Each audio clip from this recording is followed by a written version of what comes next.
देखिए बच्चों, आज हम क्लास 11वीं केमिस्ट्री में आवर्त सारणी में तत्वों के गुण में आवर्त पर आधारित जो तत्वों के गुण के बारे में अध्ययन करेंगे वो है तत्वों के हाइड्राइडों की प्रकृति, यानी कि nature of hydrides of elements. यानी कि आज हम ये जानने की कोशिश करेंगे कि किसी आवर्त में बाएं से दाएं चलने के बाद तत्वों के हाइड्राइडों की प्रकृति कैसे परिवर्तित होती है। अर्थात किसी आवर्त में बाएं से दाएं चलने पर तत्वों के हाइड्राइडों की अम्लीयता या क्षारीयता कैसे प्रभावित होती है। देखिए बच्चों, इसके ठीक पहले वाले वीडियो के लेक्चर में हमने चर्चा की थी कि अगर किसी तत्व की विद्युत ऋणात्मकता बढ़ती जाती है तो इसका मतलब उसकी अम्लीयता क्या होगी, बढ़ती जाएगी, और क्षारीयता क्या होगी, घटती जाएगी। अब किसी तत्व का अगर हमको हाइड्राइड के रूप में उसकी अम्लीयता और क्षारीयता का अध्ययन करना है तो बच्चों ये देख लीजिए। आप देखिए बच्चों, अगर हम आवर्त में बाएं से दाएं अगर चलते हैं, अगर उन तत्वों के हाइड्राइड ले तो चूंकि जब हाइड्रोजन की सहायता से हाइड्राइड बनाएंगे उन तत्वों का, हाइड्राइड जो बनता है वो हाइड्रोजन की सहायता से बनता है। तो जब हम उन तत्वों का हाइड्राइड बनाएंगे हाइड्रोजन की सहायता से, चूंकि हाइड्रोजन सभी तत्वों के साथ क्या होगा, कॉमन होगा। जब तत्वों के साथ हाइड्रोजन कॉमन है तो हाइड्रोजन की विद्युत ऋणात्मकता तो सबके साथ समान होगी। इसका मतलब कि जिस तत्व का विद्युत ऋणात्मकता ज़्यादा होगा उसी हाइड्राइड का अम्लीय गुण क्या होगा, ज़्यादा होगा, और जिसका विद्युत ऋणात्मकता कम होगा उसके हाइड्राइड की अम्लीयता क्या होगी, कम होगी। अब देखिए बच्चों, अब हम यहाँ ये जानने की कोशिश करेंगे कि आवर्त में बाएं से दाएं चलने के बाद तत्वों के हाइड्राइडों की अम्लीयता और क्षारीयता कैसे प्रभावित होती है। देखिए बच्चों, हम इसके पहले वाले वीडियो के लेक्चर में बार बार ये चर्चा कर चुके हैं कि बाएं से दाएं चलने पर विद्युत ऋणात्मकता क्या होती है, बढ़ती जाती है, क्योंकि परमाणु त्रिज्या क्या होती है, छोटी होती जाती है, जिसकी वजह से बाह्यतम कक्षा के इलेक्ट्रॉन को त्यागने में क्या होती है, कठिनाई होती है। यानी कि आसानी से परमाणु इलेक्ट्रॉन बाहर नहीं जाते। यानी कि बाएं से दाएं जब चलते हैं तो परमाणु त्रिज्या क्या होती जाती है, लगातार छोटी होती जाती है। तो जब इन तत्वों के हाइड्राइड बनाएंगे, चूंकि परमाणु त्रिज्या यहाँ सबसे छोटी है, इसका मतलब कि इसकी विद्युत ऋणात्मकता क्या है, इसकी विद्युत ऋणात्मकता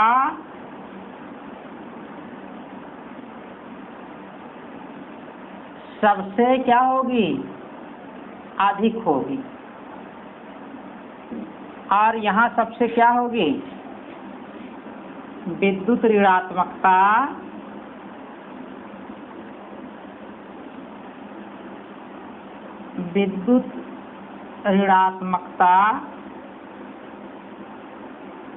सबसे कम होगी। तो अब बच्चों देखिए, जब विद्युत ऋणात्मकता यहाँ सबसे कम है और यहाँ सबसे ज़्यादा है तो इसका मतलब कि यहाँ का जो तत्व होगा उसके हाइड्राइड की अम्लीयता सबसे ज़्यादा होगी, और यहाँ पर सबसे बाईं तरफ जो तत्व होगा उसके हाइड्राइड की अम्लीयता क्या होगी, सबसे कम होगी। इस आधार पे हम कह सकते हैं कि किसी भी आवर्त में बाएं से दाएं चलने पर तत्वों के हाइड्राइडों की अम्लीयता बढ़ती जाती है और क्षारीयता क्या होगी, घटती जाएगी, क्योंकि एक दूसरे के उल्टे होते हैं। अगर अम्लीयता बढ़ रही है तो क्षारीयता क्या होगी, घटेगी। तो इस आधार पे बच्चों आप ये जान जाइए कि हमेशा अगर हम किसी भी आवर्त में बाएं से दाएं चलेंगे तो उसके अम्लीय गुण क्या होंगे, बढ़ते जाएंगे, और क्षारीय गुण क्या होंगे, घटते जाएंगे। जैसे देखिए बच्चों, अगर हम सोडियम और यहाँ मैग्नीशियम और यहाँ एल्युमिनियम, इसके पहले वाले वीडियो के लेक्चर में हमने सोडियम, मैग्नीशियम, एल्युमिनियम के ऑक्साइड को लेकर समझाया था कि अम्लीय गुण घटता है या बढ़ता है, पिछले वाले वीडियो के लेक्चर में। आज हम इन्हीं की सहायता से इनके हाइड्राइडों के अम्लीय और क्षारीय गुण को समझाने की कोशिश कर रहे हैं। तो अब देखिए, हम जानते हैं कि सोडियम पर एक पॉजिटिव चार्ज होता है। हमने इसके पहले वाले वीडियो के लेक्चर में समझाया था कि वो पॉजिटिव चार्ज होता है।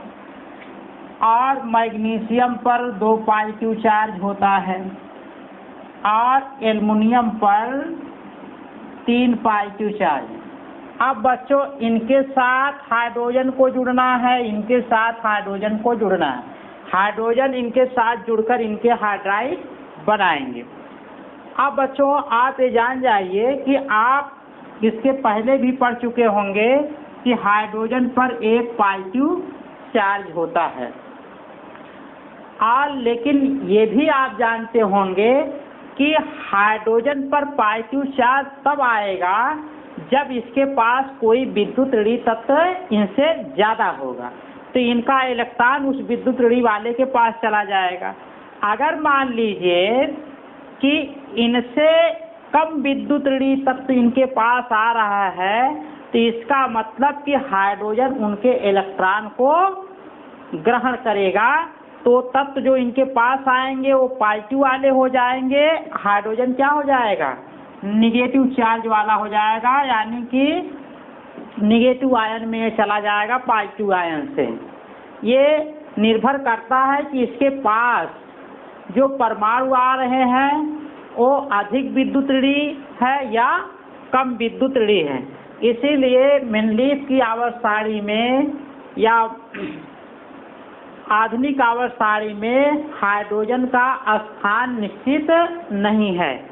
इसको हाइड्रोजन को पहले भी समूह में रखा गया है और 7वें समूह में रखा गया है। इसका व्यवहार पहले वर्ग वाले तत्वों के साथ भी है और इसका व्यवहार 7वें समूह वाले तत्वों की 7वें वाले समूह की भी तरह है। इसलिए इनको 7वें और पहले समूह में रखा गया है। यानी कि ये आवश्यकता पड़ने पर इलेक्ट्रॉन को त्याग भी सकते हैं और इलेक्ट्रॉन को ग्रहण भी कर सकते हैं। इसका कारण क्या है कि चूंकि हाइड्रोजन की परमाणु त्रिज्या क्या होती है, छोटी होती है, इसलिए इसकी विद्युत ऋणात्मकता अधिक होगी। जब कोई इनसे ज़्यादा विद्युत धनी तत्व आएगा तो यहाँ ये परमाणु त्रिज्या छोटी होने की वजह से इलेक्ट्रॉन को ग्रहण कर लेंगे।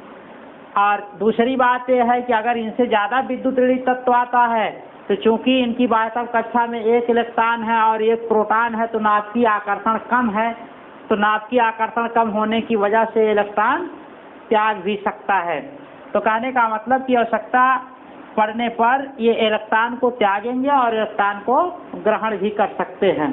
इनका व्यवहार ऐसा है। तो अब चूंकि बच्चों हमने उस दिन बताया था, अब देखिए बच्चों, हमने इसके ठीक पहले वाले वीडियो के लेक्चर में बताया था कि अगर किसी तत्व के परमाणु की बाह्यतम कक्षा में 1, 2, 3 इलेक्ट्रॉन होते हैं, या तो 1 इलेक्ट्रॉन हो, या तो 2 इलेक्ट्रॉन हो, या तो 3 इलेक्ट्रॉन हो, तो ये इलेक्ट्रॉन का क्या करते हैं, त्याग करते हैं। तो चूंकि सोडियम की बाह्यतम कक्षा में 1 इलेक्ट्रॉन होता है, मैग्नीशियम के 2, एल्युमिनियम के 3, इसलिए ये 1, 2, 3 अपने अपने इलेक्ट्रॉन त्याग कर ये धनायन बन जाएंगे। तो अब इसका मतलब ये हुआ कि हाइड्रोजन यहाँ पर जो होगा वो ऋणायन का काम करेगा। 2 परमाणु तभी जुड़ेंगे जब उन पे विपरीत चार्ज होगा। इसलिए हाइड्रोजन यहाँ धनायन का काम ना करके किसका काम करेगा, ऋणायन का। यहाँ हाइड्रोजन पर ऋण चार्ज होगा। अब अगर ऋण चार्ज है तो देखिए बच्चों, सोडियम धन और हाइड्रोजन निगेटिव जब जुड़ेंगे तो यहाँ हो जाएगा NaH।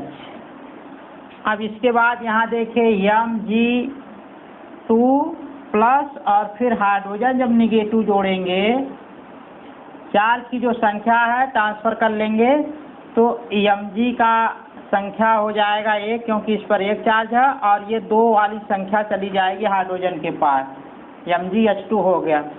उसी तरह यहाँ देखें एल्युमिनियम 3 पॉजिटिव चार्ज और हाइड्रोजन निगेटिव जब जुड़ेगा तो आपका बन जाएगा AnH3। ये हो गया सोडियम हाइड्राइड, ये हो गया मैग्नीशियम हाइड्राइड और ये हो गया एल्युमिनियम हाइड्राइड। अभी हमने कहा है कि बाएं से दाएं चलने पर, किसी भी आवर्त में बाएं से दाएं चलने पर तत्वों के हाइड्राइडों की अम्लीयता क्या होती है? बढ़ती जाती है, क्योंकि बाएं से दाएं चलने पर तत्वों के विद्युत ऋणात्मकता क्या होते हैं? बढ़ते जाते हैं। इस आधार पे हम कह सकते हैं कि सोडियम हाइड्राइड, उसके बाद मैग्नीशियम हाइड्राइड, फिर एल्युमिनियम हाइड्राइड कि अगर अम्ली प्रकृति को देखें तो बाएं से दाएं चलने के बाद अम्ली गुण क्या होगा? बढ़ता जाएगा। अम्ली गुण बढ़ने का क्रम। तो इस आधार पर हमने जाना कि अगर किसी भी आवर्त में बाएं से दाएं चलते हैं तत्वों के अम्लीय गुण क्या होते हैं? बढ़ते जाते हैं।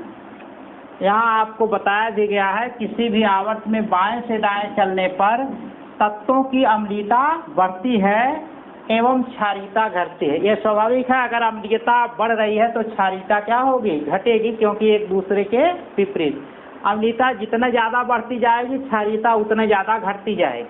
अगर अम्लीयता जितना ज़्यादा घटेगी क्षारीयता उतना ज़्यादा बढ़ती जाए, क्योंकि किसी भी आवर्त में बाएं से दाएं चलने पर विद्युत ऋणात्मकता क्या होती है?